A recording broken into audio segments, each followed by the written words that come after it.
Hello students, कैसे हैं आप सब। तो हमारे पिछले वीडियो के अंदर हमने रिफ्लेक्स एक्शन को डिस्कशन किया था। अगर आपने अभी तक वो वीडियो नहीं देखा है, ऊपर आई बटन पे लिंक है, वहां से जाकर के आप उस वीडियो को देख सकते हैं।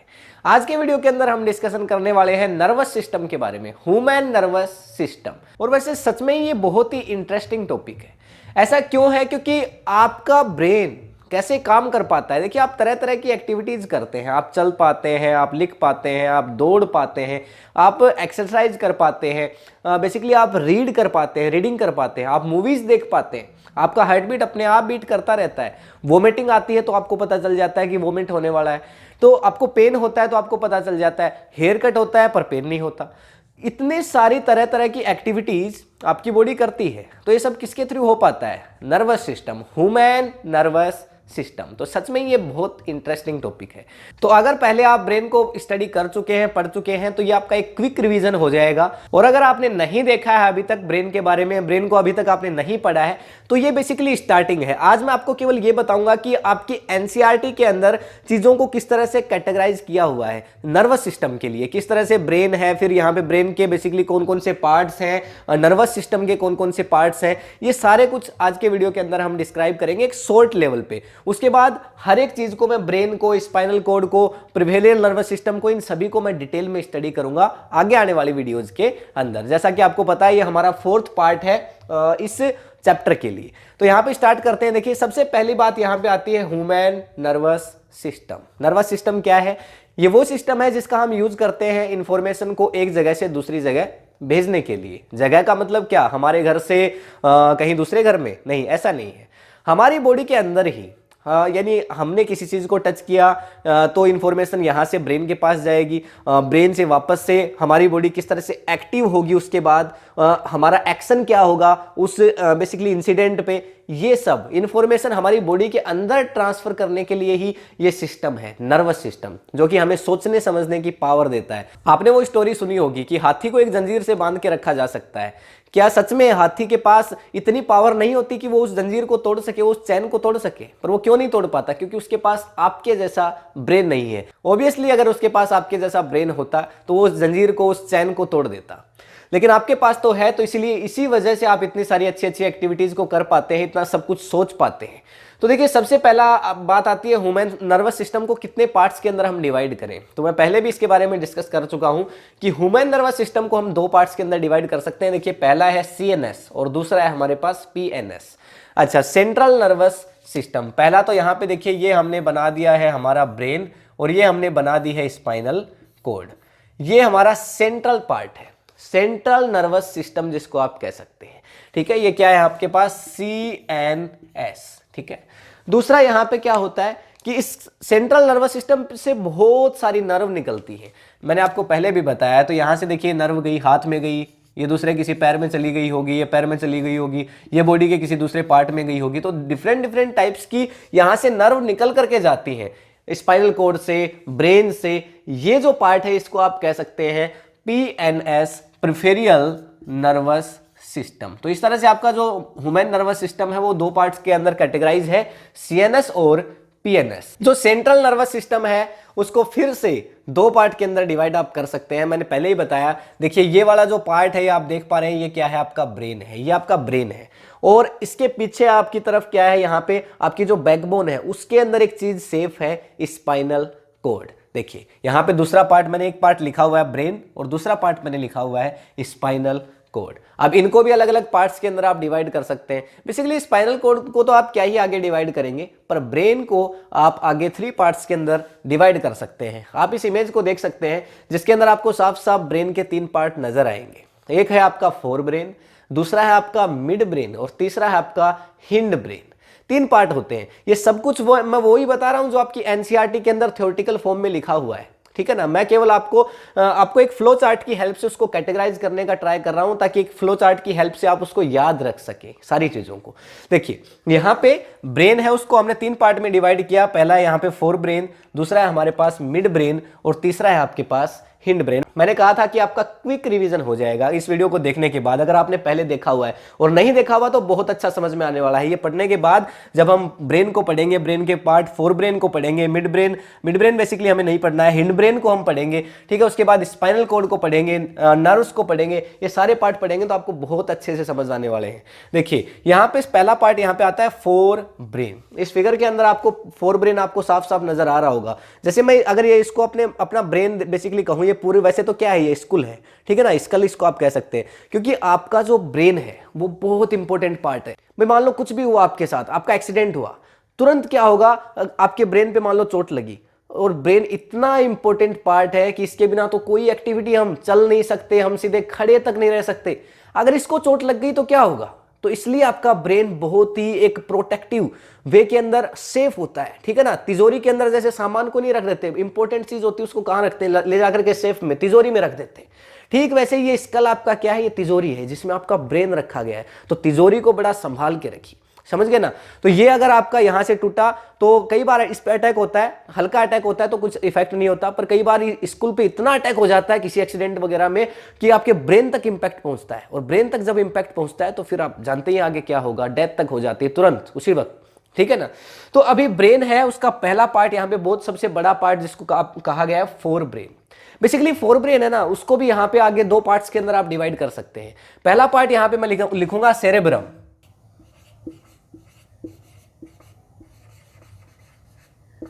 पहला पार्ट हमारे पास होता है सेरेब्रम, ठीक है। तो ये जो सेरेब्रम है ये कि बेसिकली क्या कर सकता है, इसके फंक्शंस की अगर मैं बात करूं तो जितने सारे अब मैंने आपको बताया था कि आपकी स्किन के पास रिसेप्टर्स होते हैं। भाई आपने किसी चीज को टच किया, आपको गर्म लगा, ठंडा लगा, आपकी आंखें, आपके नोज, आपके कान, आपकी स्किन, ये सब आपके सेंसेबल ऑर्गन्स हैं।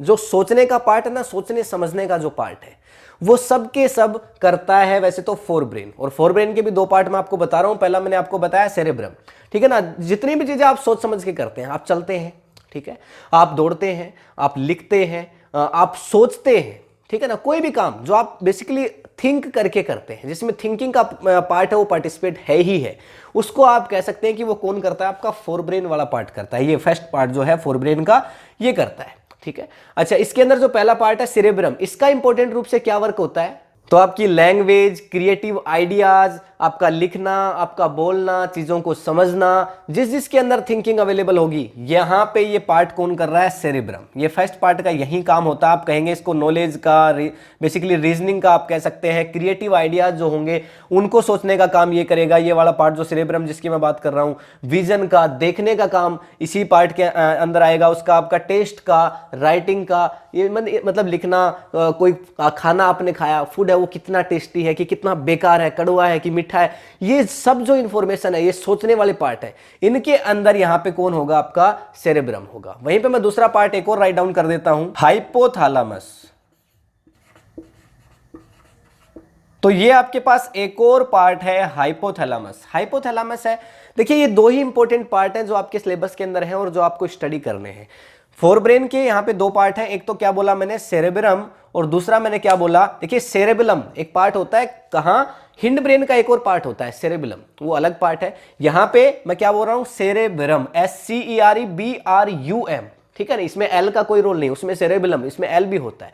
तो यहां पे सेरेब्रम है और दूसरा हाइपोथैलेमस है। अच्छा, हाइपोथैलेमस क्या काम करेगा, ये जो सेकंड पार्ट आप देखिए, कुछ जो सोचने समझने की चीजें हैं उनमें कुछ एक पार्ट्स ऐसे भी होते हैं, जैसे बायोलॉजिकल चीजें होती हैं, आपके इमोशंस होते हैं। मान लो किसी ने आपको कुछ कहा तो आपको रोना आ रहा है, बड़ा रोना आ रहा है, किसी ने आपको कुछ कहा, आपको बड़ी खुशी हो रही है, अंदर से खुश हो आप, ठीक है ना। तो ये सारे जो इमोशंस हैं उनको कंट्रोल करने का काम बेसिकली कौन करता है, हाइपोथैलेमस करता है। तो सेरेब्रम, यहाँ पे फोर ब्रेन का दूसरा जो पार्ट है हाइपोथैलेमस होता है। एंडोक्राइन कंट्रोल जितने भी होते हैं, एंडोक्राइन कंट्रोल कौन से, आपको पता है, ग्लैंड होती है पिट्यूटरी ग्लैंड, जिसको मास्टर ग्लैंड कहा जाता है। यानी वो सारी जो एंडोक्राइन ग्लैंड होती कौन सी है, जो डायरेक्टली अपने सिक्रेशंस को ब्लड में सिक्रेट करती है, ठीक है। तो ये सारी जो ग्लैंड है उनको कंट्रोल करने के लिए बेसिकली आपका एंडोक्राइन सिस्टम सिस्टम है उसके कंट्रोल के लिए हाइपोथैलेमस है वो बहुत जरूरी है। बेसिकली ग्लैंड की तरह से ये काम करता है, पिट्यूटरी को भी ये कंट्रोल करेगा, आपके ब्रेन में होती है ना पिट्यूटरी ग्लैंड, उसको भी ये कंट्रोल करता है हाइपोथैलेमस। दूसरा पार्ट आप देखिए यहाँ पे, इनको वैसे तो हम डिटेल में पढ़ने ही वाले हैं, ये तो एक आपका क्विक रिवीजन है जिसके अंदर मैं आपको बिल्कुल ऊपर से बता रहा हूं,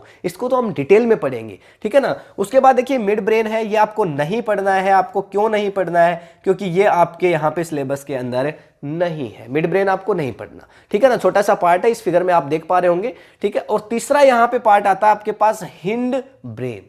हिंड ब्रेन क्या है?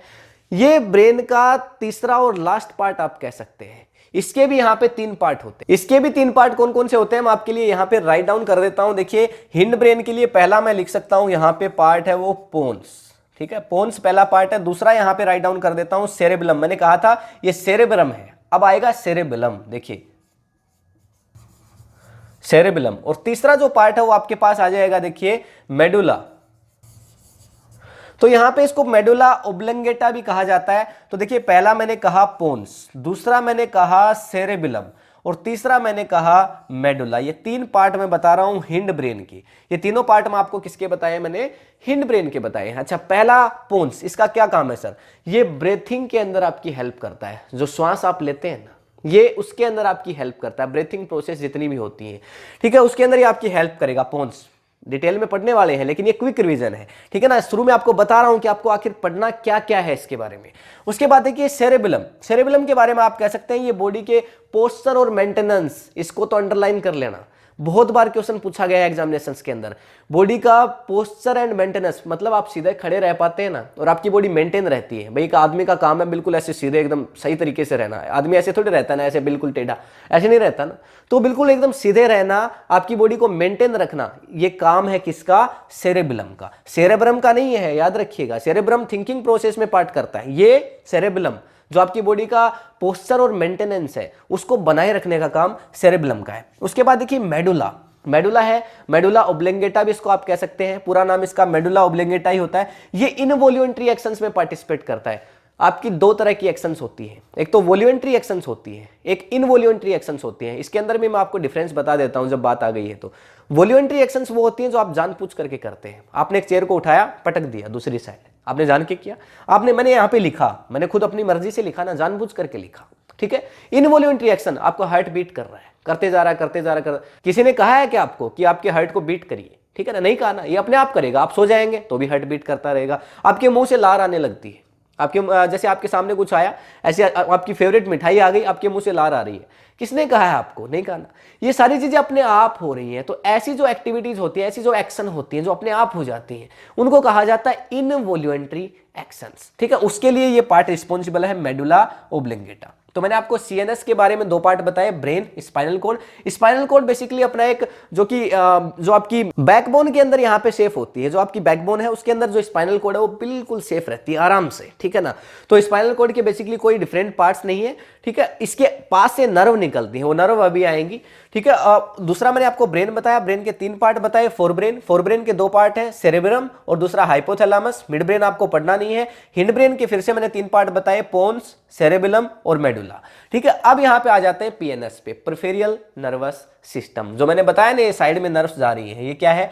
प्रिफेरियल नर्वस सिस्टम है आपका, ठीक है। हाथ में नर्व आ रही होगी, पैर में नर्व आ रही होगी, आईज तक आ रही होगी, ईयर्स तक आ रही होगी, बहुत सारी नर्व होती हैं, चाहे वो ऑप्टिक नर्व हो, चाहे वो ऑडिटरी नर्व हो, ये सारी नर्व्स होती हैं, ठीक है। तो ये प्रिफेरियल नर्वस सिस्टम का पार्ट है।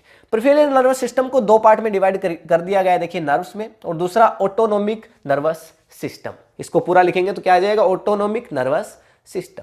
तो देखिए नर्व्स हैं वो 2 तरह की हो सकती है, या तो नर्व्स हैं वो सीधे आपके ब्रेन से निकल सकती है, या फिर नर्व्स है वो आपकी स्पाइनल कॉर्ड से निकल सकती है। जो नर्व्स ब्रेन से निकलती है ना, आप ऐसा समझ लीजिए कि ये जो ब्रेन का पार्ट है सेरेब्रम, इससे निकलती है, तो इसको बोलते हैं क्रेनियल नर्व्स। क्या बोलते हैं?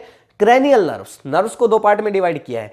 तो जो नर्व्स इससे इस पार्ट से निकलती है ना, सीधे इस पार्ट से निकलती हैं, उनको क्या कहते हैं? क्रेनियल नर्व्स कहते हैं। अच्छा दूसरा स्पाइनल, तो जो स्पाइनल कॉर्ड से देखिए ये निकल रही है, एक गई, दूसरी गई, तीसरी गई, फोर्थ गई, तो जो नर्व स्पाइनल कॉर्ड से रिलीज होती है, स्पाइनल कॉर्ड से निकलती है, उनको कहा जाता है स्पाइनल। तो तो क्रेनियल और स्पाइनल नर्व्स को हमने 2 पार्ट में बांट दिया है, ठीक है। वैसे स्पाइनल कोड जब पढ़ेंगे तो कंप्लीट इसको स्टडी करेंगे।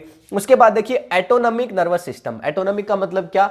अपने आप। आपके सामने शेर आ गया, क्या करेंगे भाई? आपके सामने शेर आ गया, क्या करेंगे? डर जाएंगे, आपकी हार्ट बीट बढ़ जाएंगी, ऐसे दौड़, या तो क्या करेंगे? 2 रास्ते हैं भैया, तो दौड़ो शेर से तेज, या फिर क्या है, शेर का मुकाबला करो, जो रास्ता ठीक लगे वो आप कर सकते हो। तो ऐसी सिचुएशन में घबरा गए, बिल्कुल एकदम हड़बड़ाहट में हो, ऐसी जो सिचुएशन होती है यहाँ पे ये ऑटोनोमिक के कैटेगरी में आ जाती है। अच्छा, इसको भी 2 पार्ट में डिवाइड कर सकते हो। तो बहुत खतरनाक सिचुएशन है, एक कम खतरनाक सिचुएशन है भाई। सामने मान लो कि हो सकता है प्रिंसिपल आ गया, चलो चांसेस हैं कि बच जाओगे, लेकिन सामने शेर आ गया और अकेले हो जंगल में, पता है खा ही जाएगा, तो बहुत बुरी सिचुएशन है, ठीक है। तो इसलिए जो पहला है सिंपैथेटिक, जो सिंपैथेटिक है वो मतलब बहुत ज्यादा खतरनाक वाली सिचुएशन है। मतलब ऐसी सिचुएशन है कि भैया अगर या तो करो या मरो वाली सिचुएशन है आपके सामने, या तो करो नहीं तो मर ही जाओगे सच में। और दूसरी जो यहाँ पे पैरा सिंपैथेटिक आप कह सकते हो, मतलब कि खतरनाक सिचुएशन तो है लेकिन थोड़ी कम खतरनाक है, कम डेंजरियस है। तो ये ऐसी जो सिचुएशंस हैं उनके अंदर जो आपका नर्वस सिस्टम उसके ऊपर आपका कोई कंट्रोल नहीं होता है, ठीक है ना। उस टाइम ये आपका नर्वस सिस्टम अपने आप ही आपकी हार्ट बीट तेज तेज चलने लगेंगी। आप सोचेंगे कि भैया कैसे न कैसे करके हार्ट बीट को कंट्रोल कर लें, धीरे कर लें, पर ये मानेंगे नहीं आपकी बात, बहुत तेज तेज चलेंगी। तो इसके अंदर आपका बेसिकली कुछ ज्यादा कंट्रोल होता नहीं है उन चीजों के ऊपर, तो उसको हम ऑटोनोमिक नर्वस सिस्टम की कैटेगरी के अंदर डाल देते हैं। फिर यहाँ पे पहला इसमें आ जाता है सिंपैथेटिक नर्वस सिस्टम और दूसरा पैरा सिंपैथेटिक नर्वस सिस्टम। ये है आपका ह्यूमन नर्वस सिस्टम। चाहो तो आप स्क्रीनशॉट यहां से ले सकते हो, ठीक है, और इसको आप इसी तरह से अपने नोट्स के अंदर इंक्लूड कर सकते हो, और ये आपको लर्न करने में बहुत हेल्प करेगा। अगर ये आज का वीडियो अगर आपको समझ आ गया है ना, तो ब्रेन आपके लिए बहुत इजी हो जाएगा, जो कि हम नेक्स्ट वीडियो के अंदर स्टार्ट करेंगे ब्रेन, और उसका जो फर्स्ट पार्ट है आपका फोर ब्रेन, उसको कंप्लीट करने का ट्राई करेंगे नेक्स्ट वीडियो के अंदर। अगर ये आज का वीडियो आपको इन्फॉर्मेटिव लगा है, आपको पसंद आया है, तो प्लीज इस वीडियो को लाइक करिए, अपने फ्रेंड्स के साथ शेयर करिए। अगर आपने अभी तक इस चैनल को सब्सक्राइब नहीं किया है तो कर लीजिए।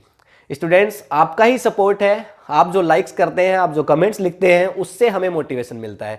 तो प्लीज़ आप कमेंट्स लिखा करिए, आपके कोई क्वेश्चंस हैं वो पूछिए हमसे, ठीक है।